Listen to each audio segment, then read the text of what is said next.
ഇന്ന് നമ്മൾ പരിചയപ്പെടുന്നത് ലോക ബാഡ്മിൻ്റൺ ചാമ്പ്യൻഷിപ്പിൽ പങ്കെടുത്ത ലാലിമേമിൻ്റെയും ആനന്ദ് സാറിൻ്റെയും വിശേഷങ്ങളാണ്.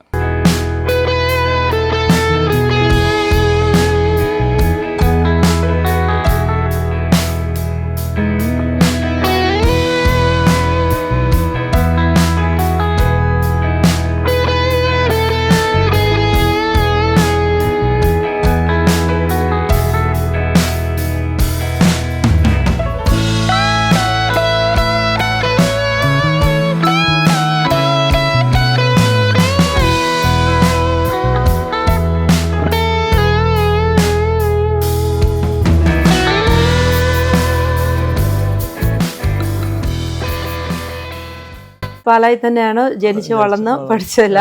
അപ്പോൾ ആദ്യം ഇവിടെ പുലിയന്നൂർ ഒരു LP സ്കൂളിൽ പഠിച്ചു. അത് കഴിഞ്ഞ് കലാനിലയം എന്ന് പറഞ്ഞ് പുലിയന്നൂർ തന്നെ ഒരു കലാനിലയം, അവിടെയാണ് 5 to 6 ക്ലാസ് 7ാം ക്ലാസ് വരെ. അതിനുശേഷമാണ് ഞാൻ മുത്തോലി സെൻറ്റ് ജോസഫ് സ്കൂളിലോട്ട് പോകുന്നത്, ഗേൾസ് ഹൈസ്കൂളിലോട്ട്.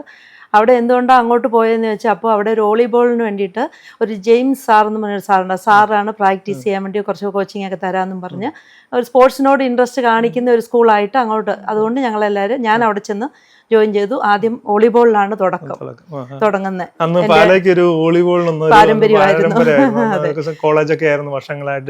അങ്ങനെ 8ാം ക്ലാസ്സിൽ അവിടെ ജോയിൻ ചെയ്യുന്നു. അപ്പം ഫസ്റ്റ് ജോയിൻ ചെയ്ത ഉടനെ തന്നെ എനിക്ക് 14 വയസ്സിൽ under-14 മിനി നാഷണൽ സെലക്ഷൻ കിട്ടി. സ്റ്റേറ്റ് ജോയിൻ ചെയ്ത് അങ്ങനെ സെലക്ഷൻ കിട്ടി. മിനി നാഷണൽ ഹൈദരാബാദ് വെച്ച് നടന്ന മിനി നാഷണൽ ഞങ്ങൾ പങ്കെടുത്തു.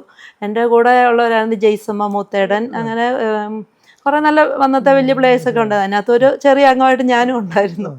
അതാണ് ഇത്. അതിൻ്റെ കൂടെ തന്നെ എൻ്റെ ഡാഡി സെൻറ് തോമസ് കോളേജിലെ ഫിസിക്കൽ ഡയറക്ടറായിരുന്നു, TS ജോസഫ്. അപ്പോൾ ഡാഡി പറഞ്ഞു, നീ സ്പോർട്സ് അത്ലറ്റിക്സ് കൂടെ ഒന്ന് ചെയ്ത് നോക്കുന്നു പറഞ്ഞ് അങ്ങനെ ഷോട്ടും ഡിസ്കും ജാവലിനും അതായിരുന്നു 3 ഇവൻറ്റ് ചെയ്യാൻ തുടങ്ങി. ആ വർഷം തന്നെ എനിക്ക് സ്റ്റേറ്റിൽ ഫസ്റ്റ് കിട്ടി. നാഷണൽസ് കൊല്ലത്ത് വെച്ച് നടന്ന നാഷണൽ ഉണ്ടായിരുന്നു, അതിനകത്തും പങ്കെടുക്കാൻ പറ്റി.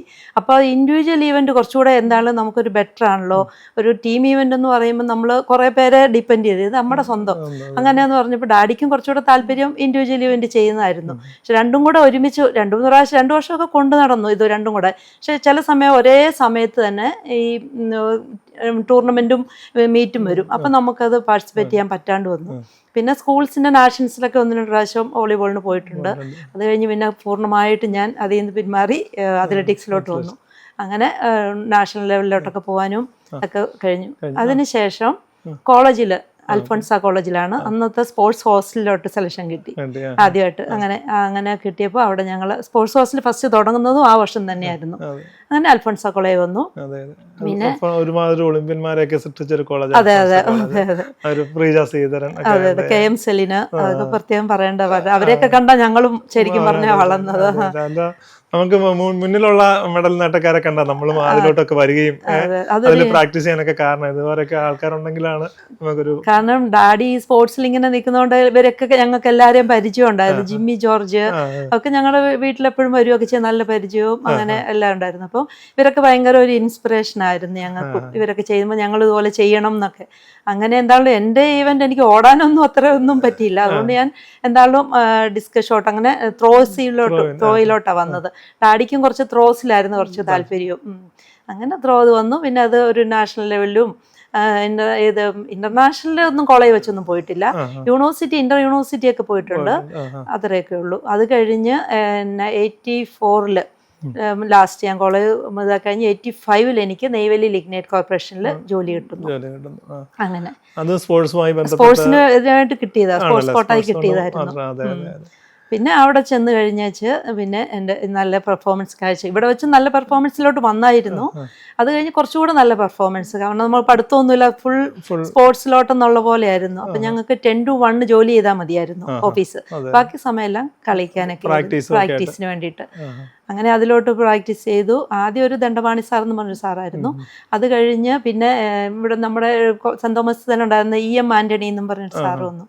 സാറ് പിന്നെ പ്രാക്ടീസ്. അത് കഴിഞ്ഞ് എനിക്ക് നാഷണൽ മെഡൽ വരാൻ തുടങ്ങിയപ്പോഴത്തേക്കും പിന്നെ ഇന്ത്യൻ ക്യാമ്പിലൊക്കെ പോകാൻ പറ്റി. പിന്നെ ഇവിടെ ഒരു എന്താ പറയുന്നത് ഇൻവിറ്റേഷൻ മീറ്റ് പോലെ ഡൽഹിയിൽ ഒരു മീറ്റിന് ഇന്റർനാഷണൽ മീറ്റ് പങ്കെടുക്കാൻ പറ്റി. അത് കുറച്ച് പെർഫോമൻസ്. നാഷണൽ ലെവലിൽ നാഷണൽ സെക്കൻഡാ വന്നിരിക്കുന്നത്. ഡിസ്കിനായിരുന്നു മെയിൻ ഇവന്റും ഡിസ്ക് ആയിരുന്നു എൻ്റെ മെയിൻ ഇവന്റ്. ക്യാമ്പിൽ പോയി, ഇന്ത്യൻ ക്യാമ്പിലുണ്ടായിരുന്നു. അവസാനമാകുമ്പോഴത്തേക്കും സെലക്ഷൻ ട്രയൽസ് ഒക്കെ വെക്കുമ്പോൾ ഒരു 3ാം സ്ഥാനമൊക്കെ 4 ആകുമ്പോഴത്തേക്കും ചിലപ്പോൾ 2 പേരൊക്കെ അല്ലേ വിടുകയുള്ളൂ. അങ്ങനെ ഞാൻ എപ്പോഴും പുറത്ത്. ഓക്കെ. അത് കഴിഞ്ഞ് പിന്നെ അത് കല്യാണം 88-ലായിരുന്നു ഞങ്ങൾ. ആനന്ദും അവിടെ ജോയിൻ ചെയ്തിട്ടുണ്ടായിരുന്നു, എനിക്ക് മുമ്പേ വന്ന് ജോയിൻ ചെയ്തു. ഞങ്ങൾ 88-ൽ കല്യാണം കഴിഞ്ഞു, അവിടെ തന്നെ ആയിരുന്നു, ഒരിടത്ത് തന്നെ. അങ്ങനെ പിന്നെ ആനന്ദ് ഈ ഷട്ടിലൊക്കെ കളിക്കുന്നൊക്കെ കണ്ടപ്പോൾ ഒരു പ്രചോദനം, ചുമ്മാ ഇരിക്കല്ലോ എന്നാ തുടങ്ങിയേക്കാന്നൊക്കെ പറഞ്ഞു. പിള്ളേരൊക്കെ 2 പിള്ളേരും ഉണ്ടായതിന് ശേഷം ഭയങ്കര നിർബന്ധമായിരുന്നു. നിർബന്ധമൊന്നുമില്ല, എനിക്ക് ഭയങ്കര ഇഷ്ടമായിരുന്നു. പിന്നെ നീ കൂടെ വാന്നൊക്കെ പറഞ്ഞ് കോച്ചിങ്ങിന് കൊണ്ടുപോകുന്നു കൂടെ. അവരുടെ കൂടെയൊക്കെ പോകാൻ തുടങ്ങിയപ്പോൾ ഒരാഗ്രഹം, എന്നാൽ പിന്നെ നമുക്ക് തുടങ്ങിയപ്പോൾ പറഞ്ഞു സ്പോർട്സ് ഒന്നുകൂടെ വാ, നമുക്ക് ഷട്ടിലൊക്കെ തുടങ്ങാമെന്നും പറഞ്ഞ് അങ്ങനെയാണ് ഞങ്ങൾ ഷട്ടിൽ കളിക്കാൻ തുടങ്ങിയത്. 95, 96, 96, 98 ആ പീരീഡിലാണ് കണ്ടിന്യൂസ് ആയിട്ട് എൻ്റെ കൂടെ റെഗുലറായിട്ട് കളിക്കാൻ വരുമായിരുന്നു. എല്ലാ ദിവസവും വൈകുന്നേരം 6-6:30 മണി തൊട്ട് 9 മണി വരെ ഞങ്ങൾ അവിടെ, ഞങ്ങൾക്ക് നല്ലൊരു കോട്ടുണ്ട് അവിടെ, ഞങ്ങൾ ഓരോരോ ബാഡ്മിൻ്റൻ്റെ ഓരോ ബേസിക് ഇങ്ങനെ പഠിപ്പിച്ച് അങ്ങനെ ഒരു നല്ലൊരു മിക്സഡ് ഡബിൾസ് നല്ലൊരു പാർട്ണറായിട്ട് എനിക്ക് കണ്ടെത്താൻ കഴിഞ്ഞു. സാധാരണ നമ്മൾ കാണാറില്ല ഭാര്യയും ഭർത്താവ് പാർട്ണർഷിപ്പിൽ 15 കൊല്ലം ഒരുമിച്ച് അതിന്റെ ഒരു എക്സ്പീരിയൻസ് എങ്ങനെയായിരിക്കും? വെളിയിലെ ഞാൻ മിക്സ്ഡ് ഡബിൾസ് ആരുടെ കൂടെ ഞാൻ കളിച്ചിട്ടില്ല, ലാലിയുടെ കൂടെ മാത്രമേ ഞാൻ മിക്സ്ഡ് ഡബിൾസ് കളിച്ചിട്ടുള്ളൂ. പക്ഷെ മെൻ ഡബിൾസ് ഒക്കെ ഞാൻ കുറേ പ്ലേയേഴ്സിൻ്റെ കൂടെ കളിച്ചിട്ടുണ്ട്, എല്ലാ സ്റ്റേറ്റും നാഷണൽ ലെവലിലും ഒക്കെ ഞാൻ കളിച്ചിട്ടുണ്ട്. പക്ഷേ മിക്സഡ് ഡബിൾസ് കളിക്കുമ്പോൾ ഉള്ള ആ ഒരു അധികാരം, നമ്മളെ ഒരു ഇൻസ്പിറേഷൻ, ഒരാളെ കൊണ്ട് നന്നായിട്ട് കളിപ്പിക്കാൻ പറ്റിയെന്നുള്ള ഒരു ഇൻസ്പിറേഷൻ എപ്പോഴും എൻ്റെ മനസ്സിലുണ്ടാകും.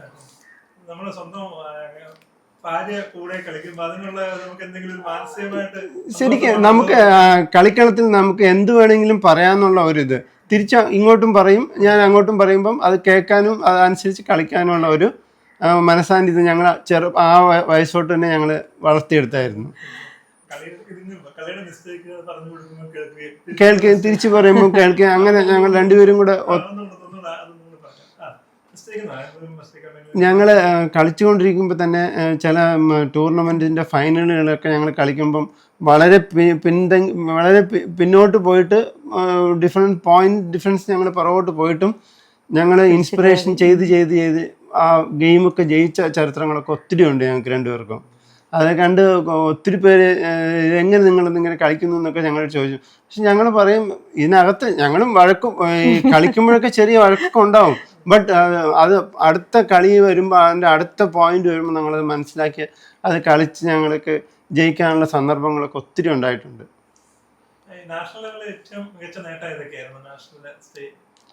നാഷണലിൽ ഞങ്ങൾ 2 നാഷണൽസിൽ റണ്ണേഴ്സ് ആയിട്ടുണ്ട്. ഒന്ന് മറ്റേ ഹിമാചൽ പ്രദേശിലെ ധർമ്മശാലയിൽ നടന്ന ടൂർണമെന്റിൽ ഞങ്ങള് റണ്ണേഴ്സായിരുന്നു. അതേപോലെ ആ വർഷം ഞങ്ങൾക്ക് സ്വീഡനിലോട്ട് ഇന്റർനാഷണൽ സെലക്ഷനും കിട്ടി, വേൾഡ് ചാമ്പ്യൻഷിപ്പിന്. അത് കഴിഞ്ഞ് കോയമ്പത്തൂര് ഒരു പ്രാവശ്യം നടന്ന നാഷണൽസിലും ഞങ്ങൾ റണ്ണേഴ്സായിരുന്നു. ആ വർഷവും ഞങ്ങള് പോളണ്ടിലോട്ട് ഞങ്ങൾക്ക് സെലക്ഷൻ, നാഷണൽ റണ്ണറപ്പ് ആയതുകൊണ്ട് ഞങ്ങൾക്ക് സെലക്ഷൻ തന്നാൽ ഞങ്ങൾ പോയി കളിച്ചിട്ടുണ്ടായിരുന്നു. അത് കഴിഞ്ഞിട്ട് ലാലി ഒരു മദ്രാസിലെ ഒരു പ്ലെയറുടെ കൂടെ വിമൻ ഡബിൾസ് കളിച്ചു. അതിൽ നാഷണലിൽ സെക്കൻഡ് വന്നതിനനുസരിച്ച് ധർമ്മശാലയിൽ തന്നെ സെക്കൻഡ് കളിച്ചതിനനുസരിച്ച് മനോരമയുടെ ഒരു international meet world badminton championship എറണാകുളത്ത് കൊച്ചി നടന്നായിരുന്നു. അതിന് ലാലിക്ക് പങ്കെടുക്കാൻ പറ്റിയിരുന്നു. അങ്ങനെ ലാലി ഇതുവരെയ്ക്കും 3 ഇൻ്റർനാഷണൽ കളിച്ചിട്ടുണ്ട്.